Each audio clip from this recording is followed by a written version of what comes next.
दोस्तों खबर बहुत बड़ी आ रही है। एमआईएम बिहार अध्यक्ष और अमौर विधायक अख्तरुल ईमान साहब ने एमआईएम अध्यक्ष बैरिस्टर असदुद्दीन ओवैसी साहब हैदराबाद लोकसभा उम्मीदवार के लिए साले नगर सलीम होटल के पास गोलकोंडा कारवां निर्वाचन क्षेत्र हैदराबाद संसदीय क्षेत्र में लोकसभा चुनाव जनसभा को संबोधित किया। एमआईएम के विरोधियों की नींद उखड़ गई है अख्तरुल ईमान साहब के इस बयान से। पहले आप अख्तरुल ईमान साहब के इस बयान को सुनिए जो उन्होंने सलेम होटल के पास गोलकोंडा कारवां निर्वाचन क्षेत्र हैदराबाद संसदीय क्षेत्र में लोकसभा चुनाव जनसभा को संबोधित करते हुए उन्होंने बड़ा बयान दिया है। आप इस बयान को सुनिए। ठंडे घरों में रहते हैं, कॉलेजों से रिश्ता है, सरकारी नौकरियां हैं, बाप दादा की जागीरें हैं और उन्हें आम गरीबों के हालात, आम नौजवानों के हालात, फैक्ट्री में काम करने वाले मजदूरों को, बस्तियों में रहने वाले दहकानों के जो जिल्लत और रुसवाई की जिंदगी हो उनका एहसास नहीं है। वो कहते हैं कि साहब अवैसी साहब का जज्बा बड़ा जारहाना है। अवैसी साहब पूरी कौम के दरमियान में एक जज्बा पर उभार रहे हैं, जज्बाती लीडरशिप को पैदा कर रहे हैं।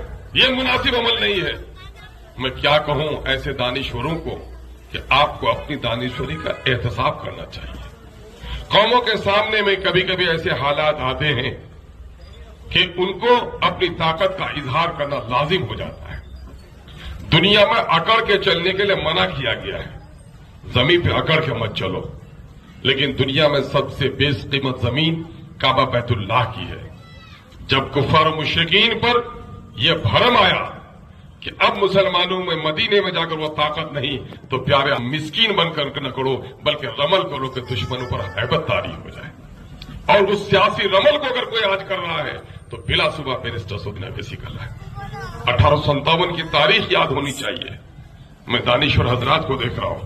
1857 की तारीख में मुसलमानों के हाथों से जब सल्तनत चली गई तो उस वक्त मुसलमान एहसास कमतरी के समंदर में गर्क हो रहा था।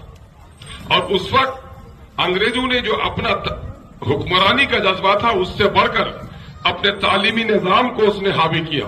और तालीमी निजाम ही नहीं बल्कि इस मुल्क में ईसाइयत को कायम और दायम करने के लिए अपने आला तालीमी मराकज़ कायम किए और अपने स्कॉलर्स को, अपने इल्मी शख्सियात को, अपने मजहबी पेशवाओं को इस अंदाज से पेश करने लगे कि उस वक्त हमारी कौम और हमारे नौजवान उनके कारनामों को देखकर शर्मिंदा और नादिम सी हो रही थी।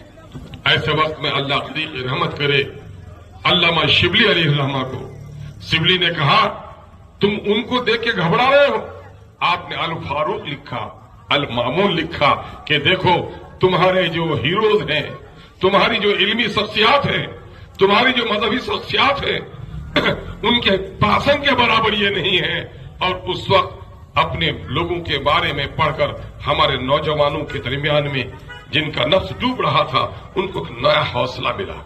इस वक्त जान रहे हैं जो पिछले दिनों में फांसी की सजा सुनाई गई थी अफजल को, पूरी कौम गर्दन झुकाए बैठी थी खौफ के मामले में।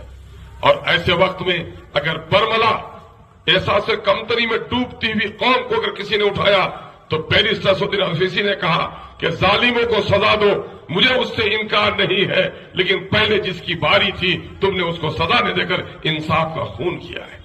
आपको मालूम है बाबरी मस्जिद का फैसला आया, बाबरी मस्जिद के हक में नहीं आया। सुप्रीम कोर्ट ने फैसला सुनाया कि बाबरी मस्जिद की जगह पर राम जन्मभूमि की तामीर होनी है। सारे अहले दानिश, अहले खीरत की जबान पे तालाबंदी थी, लेकिन उस वक्त भी अगर लब गुसाई की पहले किसी ने जुर्रत की तो यकीनन है कि बैरिस्टर असदुद्दीन ओवैसी ने की। इसलिए पूरी कौम जो एहसास कमतरी के समंदर में गर्क हो रही थी, बैरिस्टर असदुद्दीन ओवैसी ने अपनी मुदल्लल और जुर्रतमंदाना और ईमानी मुबाहिसे के जरिए, चाहे पार्लियामेंट के अंदर हो चाहे टीवी के मुबाहिसे में हो, अपने नौजवानों को नया हौसला बख्शा है।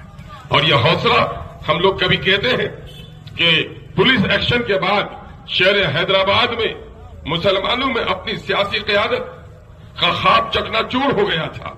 चंद सालों के बाद जब अब्दुल वाहिद ओवैसी साहब ने अक्सर बिगड़ी हुई मिल्लत को जोड़ने का काम किया तो मसलहत कोस बुढ़े उस वक्त भी कहते थे, ए अब्दुल वाहिद, जो लोग बचे हैं क्या उसकी गर्दनें भी कटवाओगे? अब्दुल वाहिद ओवैसी ने कहा था, मसलहत की चादर ओढ़ कर तो तुम जी लोगे, जीने को तो सर झुका के तुम जी लोगे, लेकिन याद रखना अगर तुमने सर झुका कर जीने की आदत बना ली, तुम्हारी नस्लों से गुलाम जन्म लेगा। मैं तुम्हें सर उठाकर जीने की दावत देने आया हूं। गर्दन अगर हमारी कटेंगी भी तो यकीन है कि तुम्हारी नस्लों से सरदार जन्म लेगा।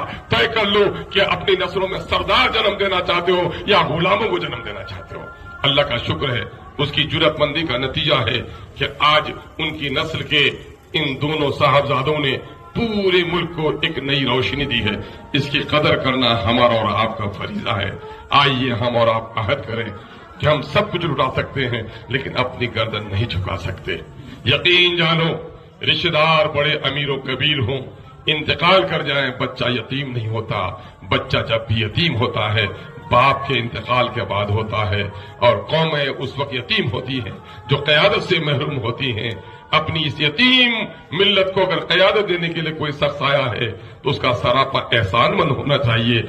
आइए अपने एक एक वोट का इस्तेमाल कीजिए।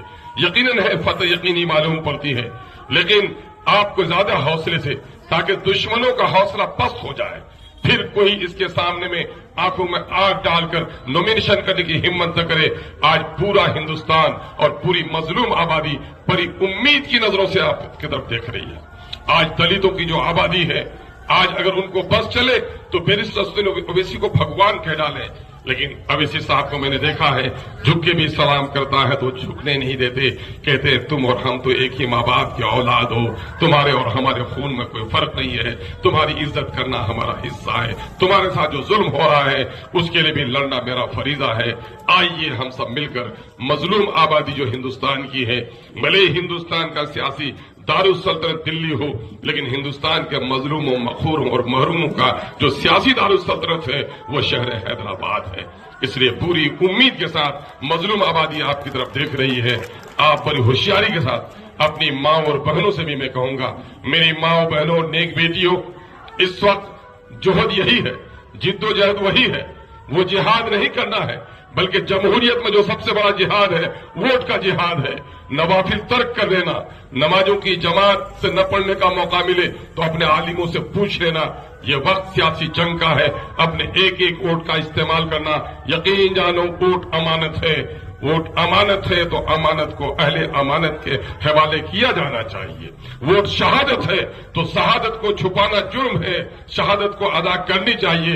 यकीनन है कि आपके वोटों की तादाद अगर ज्यादा होगी, उस जीत से बैरिस्टर असदुद्दीन ओवैसी साहब को यकीनन कि हौसलामंद इंसान है, लेकिन और हौसला मिलेगा और पूरी कौम को एक नया हौसला मिलेगा और दुश्मनों को कम अज कम हैरत में नहीं बल्कि खौफ की नफ्सियात में डूबने पर मजबूर होना पड़ेगा।